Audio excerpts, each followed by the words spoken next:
Gautham sir, இப்போ இவங்க பேசினதை பார்த்தீங்க. இவங்க பேசும்போது முதல்ல இருந்தே அவங்க சொன்னாங்கன்னா, அது என் வீட்டில் சுயமரியாதை சொல்லி கொடுத்து வளர்த்த ஒரு வீடு, நான் அப்படி தான் இருந்து ஒரு ஆள் அப்படின்னு. இங்கேருந்து இந்த இடத்துல வரணுன்னே, அது திருமணம் ஆகி வீட்டுக்கு வந்த உடனே இது எல்லாமே ஷேட்டர் ஆகிற மாதிரி, சுக்குநூறாக உரைகிற மாதிரி எல்லா சம்பவங்களும் நடக்குது. ஆனால் இது எப்படி ஃபேஸ் பண்ண எனக்கு தெரியல அப்படிங்கிறாங்க. இதை நீ எப்படி பார்க்குறீங்க?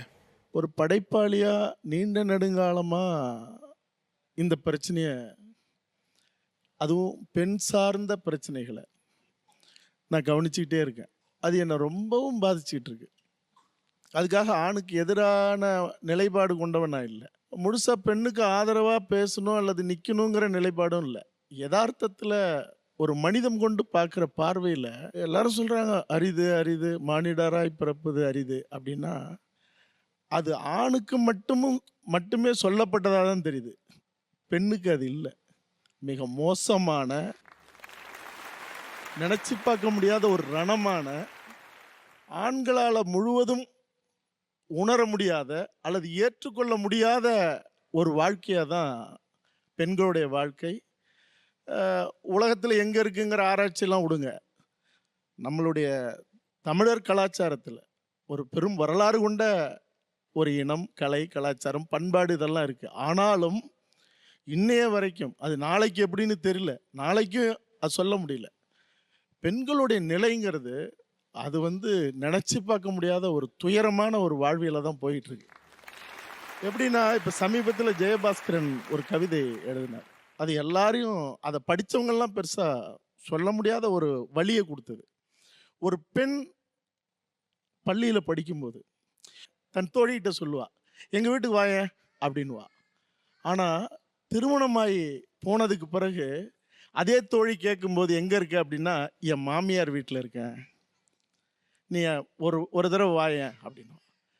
அதுக்கப்புறம் நான் ஊருக்கு வரேன், என் மாமியார் வீட்டிலேருந்து எங்கள் அம்மா வீட்டுக்கு வரேன், நீ வாயேன் பார்ப்போம். ஆக திருமணத்துக்கு முன்னாடி வரைக்கும் தன் வீடுன்னு சொல்லப்பட்டவ, திருமணத்துக்கு பிறகு தன் மாமியார் வீடுன்னு சொல்லப்பட்ட நிலையில் திரும்பவும் தன் தோழிகிட்ட எங்கள் அம்மா வீட்டுக்கு வரும்போது வா அப்படின்னு சொல்லும்போது, என் மகள் வீடற்றவளாக நிற்கிறாள் அப்படின்னு அந்த கவிதை முடியும். பத்மாவதி அம்மான்னு ஒரு பேராசிரியர், அவங்க இன்னைக்கு ரிட்டையர்ட் ஆகிட்டாங்க. என் படைப்புகள்லாம் ஒவ்வொன்றையும் பார்த்து அவ்வளோ அற்புதமாக அதை விமர்சனம் பண்ணுவாங்க, பாராட்டுவாங்க. அவங்க ஒரு முறை சொன்னாங்க, இந்த பெண் பிறப்பு மோசமானது அப்படின்னு சொல்லிட்டு அவங்க சொல்கிறாங்க. அதாவது ஒரு பெண் பிள்ளையாக பிறந்த உடனே இப்படி நட அப்படி நட அப்படின்னு அப்பா அம்மா சொல்கிறாங்க. கொஞ்சம் வளர்ந்ததுக்கு அப்புறம் அல்லது வயசுக்கு வந்ததுக்கு அப்புறம் அண்ணனும் தம்பியும் அங்கே என்ன பேச்சு, ஏன் இந்த ட்ரெஸ்ஸை போடுற, இப்படி இரு, அசிங்கப்படுத்திடாத அப்படிங்கிறான். கல்யாணம் பண்ணி போன உடனே கணவன் சொல்கிறான், நீ இப்படி தான் இருக்கணும், இல்லாட்டினா எங்கள் வீட்டு சனங்களுக்கு பிடிக்காது அப்படிங்கிறான். கொஞ்சம் ஒருவேளை மீறிட்டா மாமனார் மாமியார் சுற்றம் எல்லாம், உன் வீட்டில் அப்படி இருந்திருக்கலாம் ஆனால் இங்கெல்லாம் ஆகாது, நீ இப்படி தான் இருக்கணும் அப்படிங்கிறான். அதுக்கப்புறம் புள்ள பிறந்துருச்சுன்னா, குழந்தை பிறந்துருச்சுன்னா பிள்ளைங்க சொல்லுது அல்லது மகன் சொல்கிறான், ஏம்மா எல்லாரும் பேசி எது கொஞ்சம் இப்படி இரு அப்படி. சரி, இன்னும் கொஞ்சம் மேலே போயிட்டா வயசாகிடுச்சுன்னா பேர பிள்ளைங்க சொல்லுது, வயசாகிடுச்சு இல்லை, நீ கொஞ்சம் வாயை மூடிக்கிட்டுற அப்படிங்குது. இது ஆணுக்கு நிகழ்வதல்ல, பெண்ணுக்கு மட்டுமே நிகழ்வது அப்படின்னு ஒரு பேராசிரியராக இருந்து ரிட்டையர்ட் ஆனவங்க சொன்னது. அங்கே நான் பிசைஞ்சு சாப்பிடுவேன், தோசையா இட்லியாக இருந்தாலும். நான் சொல்லும்போது எனக்கு கண்ணு கலங்கிருச்சு. ஏன்னா என் பொண்ணு அப்படி சாப்பிடும். நாளைக்கு என் பொண்ணு போகும்போது அந்த வீட்டில் அப்படி கேட்டுருவாங்களோ, கேட்டால் நாளாக வேடிக்கை பார்க்க மாட்டேன். இதை இங்கே ஒரு பிள்ளை சொல்லிச்சுல்ல, எங்கள் வீட்டில் வந்தால் தூக்கி ஆணியில் தொங்க விட்டுருவாங்கன்னு. அதுமாரி தொங்க விடுறத தவிர வேறு வழி இல்லை.